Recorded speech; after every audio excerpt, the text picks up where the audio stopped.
ladies and gentlemen, everyone around in between. It is DebateSensei NPDA edition, where we talk about things relevant to competitive parliamentary debate at the college level. I have my resident expert, Gabe Graville. Thank you so much, Gabe, for being here. Thanks for having me. It's good to see you again. I look significantly different, I think, since last time you saw me. So yeah, it looks good. Yeah, I had a charity event, successful. We raised like over $4,200, and I shaved my head as a result of that. So nice. Yeah, excellent. All right, so what we're doing is we're talking about it's kind of like a point in time during the season. At the end of the fall semester, there's a number of things going on. One of the things is assessing how you have done and other people have done so far in the season, and kind of taking stock of where you're ranking nationally, but also sort of planning what to do about that over winter break. So I kind of wanted to start with just discussing the national tournaments for parliamentary debate, how they operate, how you get invited, and what that process is like. So I know NPDA is open, right? You know what I mean? Like NPDA, anybody can join that one, and it's got a pretty big draw. So that's pretty straightforward. But NPTE, how does that work? How do you get there? So historically, NPTE is the invite tournament of the Parley National Circuit cycle. In order to be invited, you have to acquire a certain amount of NPTE points, which are calculated through an algorithm. The algorithm is based on your win-loss record in prelims, and then you get a certain amount of points with a multiplier on the amount you gain based on how many consecutive elims you win. And then also there is it's multiplied by some sort of factor based on the pool size. So if there is a larger tournament, it is potentially worth more points. I'm not exactly certain what the procedure is going to look like this year. Last year, they did not end up even really having a point qualification because the entry was so low.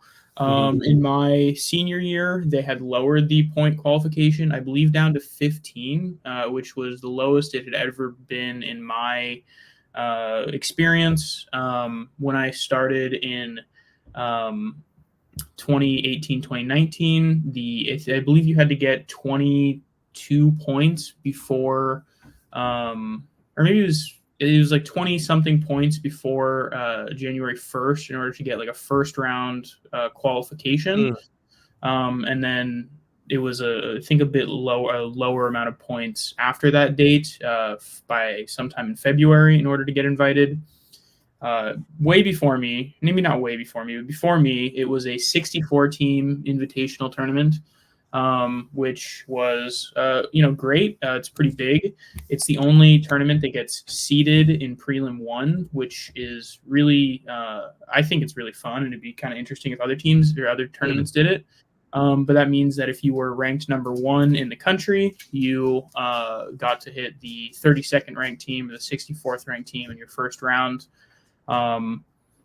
Generally, it has been, when I started, it was it wasn't easy to qualify. You had to certainly break at multiple tournaments. It also worked where I believe only 4 tournaments counted towards your points. So, you had to do you had to do well at a certain number of tournaments, or at 4 specific tournaments. You couldn't just go to more tournaments than everybody else to do well and have a lot of points. The NPTE point system was also like in itself kind of an institution. I remember like watching it very often after every weekend when I first started competing, because you got to see like who moved up, who moved down. I remember a specific round my freshman year where we had Prelim 1. We ended up like winning, and we thought like that was a really strange round. They were super good. I can't believe we won. And then our coaches came up to us and were like, they were ranked number 3 in the country. Like, congrats. So there was a lot of sort of like mysticism connected to the rankings itself. And it's really a fun system. It's a really fun institutional system that kind of like gives it that sheen or legitimacy of like other competitive leagues that I don't think we see in a lot of other forensics programs. All right. Yeah. So, I mean, when I went in 2003. So I think it was still growing in popularity. I don't think we reached the 64 team peak that it reached afterward, but it was still pretty competitive. And so just, seeing how now at NPTE, is it still 2 judges per round? Yeah, so it is 6 prelims. It's 2 judges per round, and it's by ballot count. And then the elim bracket is a double elimination bracket, which is super unique, and there aren't any other tournaments that do that. And you get seeded based on how many ballots you get as opposed to round wins. So it's possible, to split ballots, obviously. I remember my freshman year, we broke to elims on a split ballot in the final round, which was so we were the lowest possible seed. We immediately hit the would-be national champions and lost on a prompt 3-0. But because it was double elim, we got like 3 or 4 more elim rounds to do, and we actually ended up placing pretty highly. So it was I've always been very fond of the NPTE format. It's always been kind of my favorite tournament of the year. I absolutely love. I think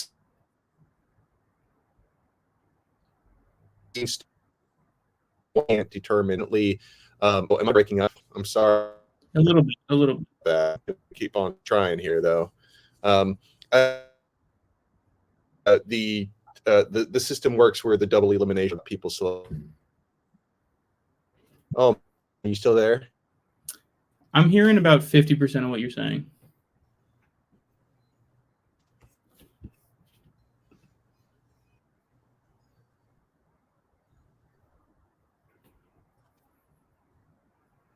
Hello?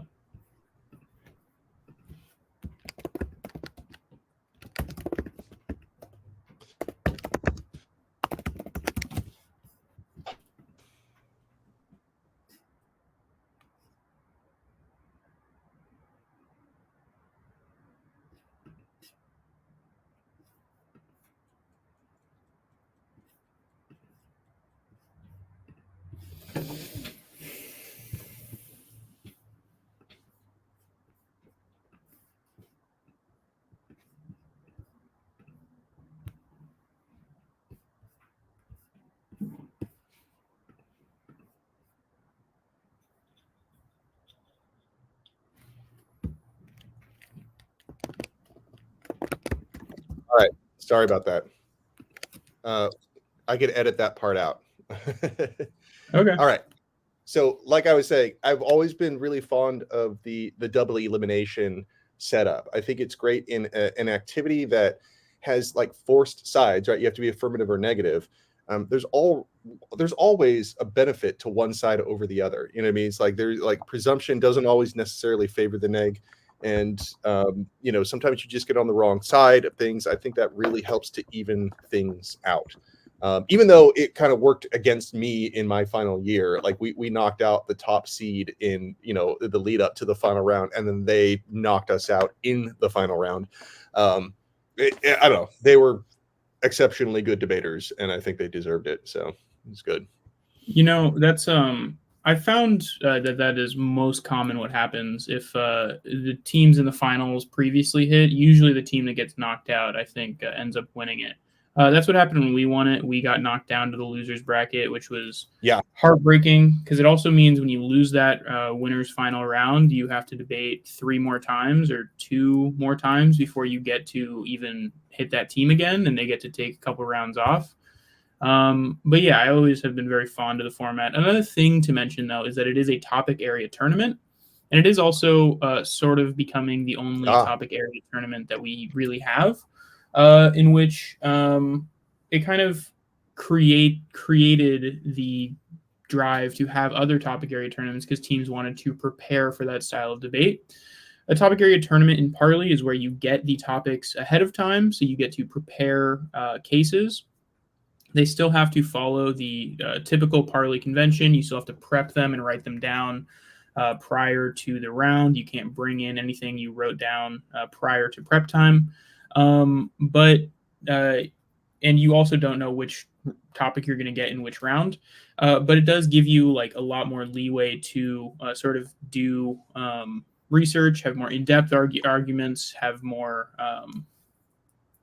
creative strategies. And the other thing about it being a topic area tournament is that topics get submitted by students and coaching staff throughout the country and then voted upon by schools that are competing in NPDA, which I always really loved. I think we peaked out at having 3 out of 5 of the topic tournament or topic papers that got selected in our junior year. That felt pretty good to go into 60% of our rounds and have written the topic. And it's something that I think like encourages like unique topic writing. It allows debaters to sort of like pick what they want to debate about, and I think it leads to really like interesting rounds. Okay, so there's this big tournament. You got to get points to get into it. You got to go, you got to win at tournaments and stuff. But now we're entering into the winter break, right? I have other series I'm doing with like NFALD and CETA, and they have a different sort of number of tournaments over the winter break. How is Parley doing with like the number of tournaments and competitive tournaments over winter break? So there aren't any tournaments over winter break. Maybe that's just because Parley is full of a bunch of lazy, people don't want to enjoy their break or whatever. But the closest thing we have is Mile High, which has undergone different name changes. Used to be in Utah, so they called it Mile High. Then it was in Texas, and they kept calling it Mile High. And now it's going to be in Illinois, and it's still going to be Mile High. But that is a double. It's 2 tournaments in one. Mm-hmm. And traditionally, what they've done is that one half of the tournament was designed to emulate NPTE, and the other half was designed to emulate NPDA. They stopped doing, because NPDA is 8 prelims. They stopped doing the 8 prelims a couple years back, I believe, but they still do one half of the tournament having like topics that you get beforehand. So a lot of winter break preparation is writing topic papers for that tournament. That I would say is always the biggest tournament of the year outside of nationals itself. And at least when I competed, we always spent a lot of time over winter break writing cases so that we would be the most prepared we could be for those tournaments. Okay. So it's a lot of self-work then, huh? It is. Maybe, yeah. Maybe I think we scrimmages together or something. Yeah, sorry. Sometimes people do scrimmages against like people on their team or online rounds. I think I said maybe it was our first episode when we talked about what you do preparing for a season that I never really did that much over the summer. But that was not true for the winter break. Winter break was always kind of when you like really sort of dialed in your strategies. You knew like where you stood in the field and what you needed to do to improve. And that's always, at least when I did the most amount of off-season work. Okay. So there's still a first round process, a first round and second round bids for NPTE? I don't believe so this year because they haven't published rankings yet. I was actually talking to some people on the NPTE board this year, and there's a little bit of a snag just creating like the websites and as well as like making a functional web page with the like calculations and everything. So there's a little bit of a snag. I think it'll probably just be more similar to last year if I had to bet, but there will still like be a qualification drop off, a minimum that you have to achieve in the season to be able to go. If you're going to spitball how many teams are going to be at NPTE this year, what do you think? I would guess upwards of 16, which I think is the minimum to run a bracket. Got it. All right. So we've compiled a list that's almost 16 people long based off of the performance this so far. All right. A number of different factors, not just performance, but just a best guess. This is not a scientific collection of ideas. But let's start with some of these, a few of the honorable mentions, and then we'll get into a top 10. So first honorable mention, Kobe and Jenkins. So what makes you put them up here as an honorable mention? I've been really impressed with the Utah program just in general. I wanted to include them. I don't think that they have won a tournament, or they did win a tournament because 3 of their teams closed out the Crossmen. Right. But of all of the Utah teams I saw, I think that there's another Utah team we'll talk about that I think is by far their strongest team. But I wanted to mention them because they did get that win at the Crossmen, which is very impressive. They have a very capable coaching staff and prep room. They seem to, in my opinion, be learning debate relatively quickly over in Utah. Not that they don't know debate, but I think that being a sort of revitalized program, they don't have a whole lot of circuit experience from previous seasons, and some of them are younger. So I wanted to mention them because I think that just that school in general is producing a lot of good debate that is picking up a lot of ballots in the tournaments they are going to. All right. I think in a similar vein is this other honorable mention from Rice, right? Sandrifer and Trevino. I believe that I've seen both of these debaters with different partners last year. I think they're both incredibly capable. Rice is a school that I think consistently makes good debate teams, no matter what year. And I think that you always have to kind of be aware of what's going on when you're debating a Rice team. So no particularly outstanding finishes this year, but I would say that they are certainly a team that could really pick up some steam in the second half of the year. When I was debating, Rice seemed like the new program on the block, but they were good. They had people getting into deep out rounds back then, and yeah, it's nice to see that the program just has been keeping on. All right, a couple of other honorable mentions, but on a different vein. So, Point Loma.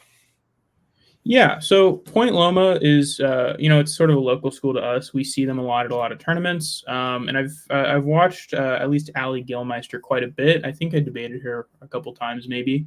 But I saw them this past weekend at Champs. I think that they are starting to really kind of put together like what makes them a unique team. Again, not too many like particularly impressive finishes or anything, but I do think that they have, if they keep kind of improving at this pace that I've seen them improve at this year, Point Loma could send a team into deep elims at either the national tournaments, and if they do, I think it would likely be this team here. All right. One last honorable mention before we get into the top 10 from let me make sure I get this. I'm getting a little glitchy. There we are. SDSU. These are your students, huh? Yeah, these are my students, and I had to include them. They haven't had. They got to semifinals. They got closed out on at the Crossmen. I think that is by far their most impressive performance. They are a very new partnership, but I do think that I think that we have a good coaching staff at SDSU. We've taken teams that had worse starts to the season pretty deep into the elims, and I think being as objective as I can be, I do think that they pose a good deep elim risk for these tournaments, despite maybe a lackluster start generally. And I think that they both are very motivated to get there. So I would say you should keep an eye on this team. All right. So let's get into the top 10. Again, this is a very, very rough sort of, just spitballing of top 10 teams as best we can. So at our number 10, we got Moulton and Lou from Whitman. Whitman That's is one our number of the heavy hitting squads. Yeah. What? That's our number 1. That's their number 1. Oh, okay. Did I get the wrong one? This one? No. Our number 10 is Rice again. Rice. My bad. Here we go. Boom. Was it? Hold on a second. Where are we going? Or was it? Oh no, sorry. Yeah, it's Tyler. It's Tyler. Tyler. Yeah. All right. Yeah, we figured it out. All right. Yeah, I haven't seen this team. UT Tyler, great program, kept getting people into final rounds my whole career. It's really difficult to do that. A lot of programs don't get anyone to a final round, and they were able to do it pretty consistently over multiple years. This team managed to win the Mercer tournament, which had some very competitive teams there. Rice was there. Mercer obviously was there. I think this is a team certainly to look out for. I haven't seen this team, so I don't have a whole lot of specific information, but given their program success, their coaching staff, as well as their good finishes, I would definitely expect to see them in elims at the national tournaments this year. All right. Well, speaking of Mercer, our number 9, right? Yeah, our number 9. I did see this team a couple times last year. I think they're very strong. They do the Mercer thing. They read a lot of critical stuff. Mercer's prep room is, I would say, one of the best in the country. With, I believe, Adasia is still prepping them, and then they obviously have Ficker and the rest of their coaching staff. Absolutely phenomenal. They do what they do, and they do it very well. Especially if Cam Wade is also prepping them. So I expect them to do well. I expect them to kind of put the pieces together, and I think that they can do it. All right. Our next, our number 8, right, where we are, our one community college. Now, just to keep in mind that some of the community colleges were not necessarily on the list because it conflicts with California community college, the state tournament, and so they usually choose the state tournament over NPTE. But yeah. So DVC though was something that you want to put on this list. Yeah, I wanted to put DVC on here. Unsure if they're going to make it to nationals. I think that there is a little bit more of an institutional will to make it to nationals because of Paul Villa's placement on the NPT board. That's the only reason I included them and not other community colleges. But I also do think that they are probably the strongest community college team.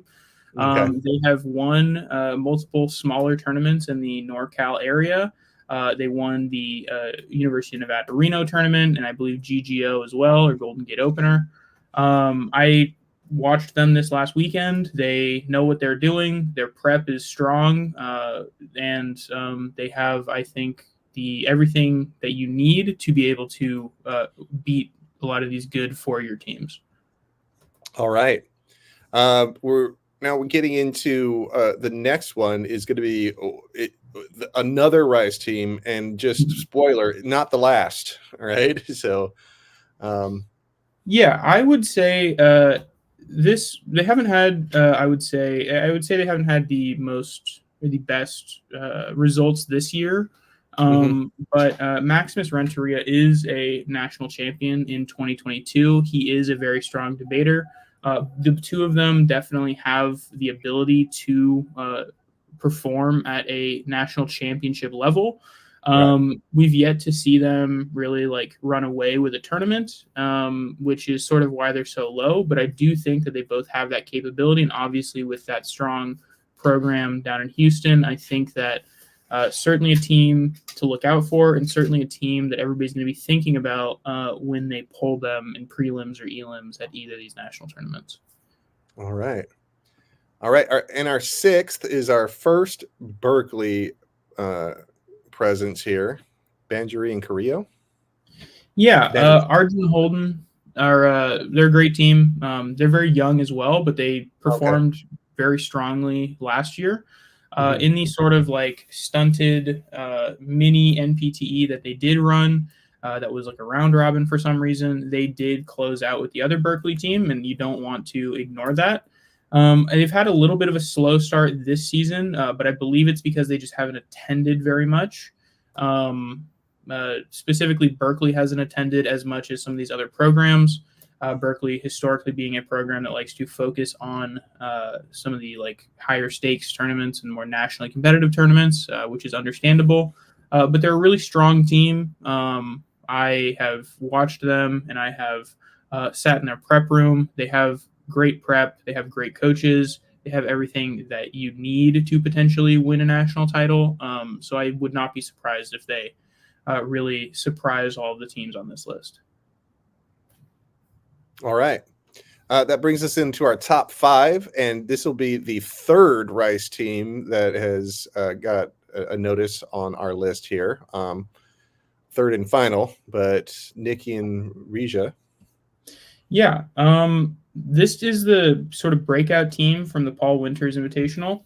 Arguably, the team that was least expected to win that tournament out of the Rice teams, and they managed to do it. It's very difficult to do something like that. It should be highly commended, and all of the teams that they did beat to get there are very strong teams that I would consider many of them to be also contenders in the national tournaments. Really, that is sort of the only deciding factor that I have between this Rice team and the other two. I think that their sort of recency of doing well, you can kind of build on that momentum and keep debating really well. Other judges will know that. Other coaches will know that when they prep against you. And they do have that bonus of being sort of a little bit more unknown. Other teams might not know, might have an idea of how to prep against Rice RS or some of these other teams, but they probably don't have as good of an idea of how to prep against SN. And if they get to higher level rounds and they're continuing to perform at the level that they can perform, that can be a pretty big advantage, especially if they know how to prep against their opponents. All right. Number 4, the second Utah team that we have on our list here, Kit and Samantha. Yeah, I think that this Utah program, again, has been extremely impressive, and I've been very impressed with Kit and Samantha when I've seen them. I've only watched them when they've beaten my team, but I thought they did so pretty well. I think that they are a team, again, because of the sort of newness of the Utah program, as well as the relative newness of their prep room as well. It is really, really difficult to sort of prep against a team like that if you've never hit them. And at this point, right, I don't believe that Whitman or Berkeley have a whole lot of experience against this program generally. It's really a sort of program that if you maybe know the people in the prep room or you've watched them debate a couple times, you sort of get an idea of how to prep. But really without that, they have that going for them. And they're also continually improving in the way they debate. They are a great team. I expect them to do well at NPDA and NPTE if they go to NPTE. And I think that they will continue to do well in the season as well. All right. Our second Berkeley team at number 3 here, Brenna and Tristan.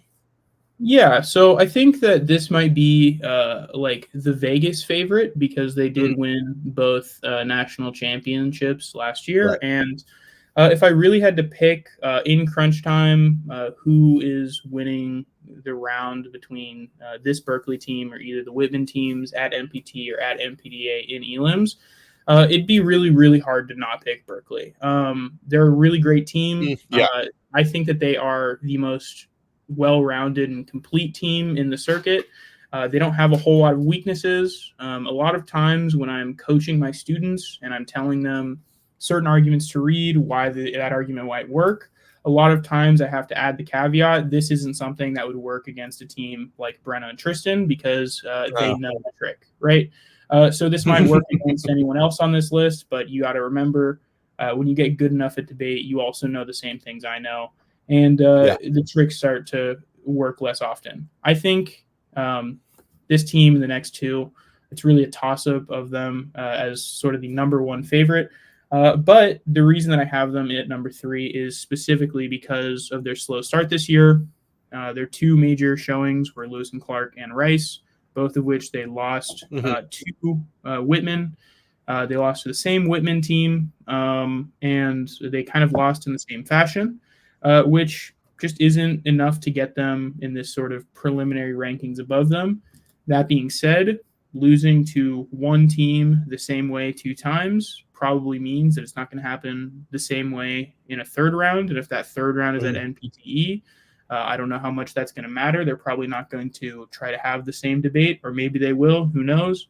But it really, I think, could go either way between these next 3 teams. All right. So our top 2 teams are both from the same school, Whitman. All right. Who do you have at number 2? So at number 2, we put Whitman GM, Alex and Kyle, or Alexa and Kyle. My bad. The only reason that I am really differentiating between these two, it is this Whitman team that was able to beat Berkeley SK 2 times in a row, which I think is a good argument for having them won. But Whitman, the number 1 Whitman team, they did end up going further at the Paul Winters, and I do have a little bit more of a. I've seen both these teams debate, and I do sort of think that the other Whitman team is maybe a little bit stronger in their fundamentals and their line by line and stuff. I could be completely proven wrong about that in the second half. I think it's very close, and it's really just kind of the eye test at this point. But nonetheless, Whitman GM, it's a great team. Extremely dominant start to the season from both of these Whitman teams. Whitman does what Whitman wants to do in rounds. They read funny arguments. They read arguments that they think are strategic. They're having fun with debate, and I think that it wouldn't make sense to not consider either of these teams as favorites right now based on their strong performing at the beginning of the season. Yeah. Anything unique about Casey and Joss that you'd want to point out as being your top pick that you haven't already said, I guess? Yeah, I mean, I already pointed out that I think that they are maybe like perceptively a little bit stronger. That's really hard to quantify. I also haven't seen Whitman GM this year in particular. So they could have gotten a lot better over the summer. That being said, I do think that Casey and Jazz are both very strong debaters. I think they are very good at executing the prep strategy, which a lot of people tend to forget that that's a really easy way to win rounds. And I think that it makes them very formidable because they walk into rounds with just a whole lot of arguments, and it's sort of you have to kind of beat all of it, which can be very difficult for teams. I don't have anything super novel, but I do think that they are a great team. You should expect to see them win multiple elims at nationals, and I think that they will probably do that. All right. The executing prep strategy, that's what went wrong for me in a whole lot of rounds, and it was always at the wrong time, the exact wrong time, where you're like, I'm just gonna switch things up at the last minute, and you're like, just go with what you had when you came in, All right. Well, thank you for that bit of insight. There's no way I would have been able to rank these people based off of just result sheets, because those don't tell the whole story, and people aren't posting up results very consistently either, or in the same spot. So thank you very much. We are going to be taking ourselves a break through the winter break as well. So we might get started back up in February, and we'll see. Maybe you can join me back again and finish out this first NPDA season. Thank you, Gabe. Thanks, Jared. All right.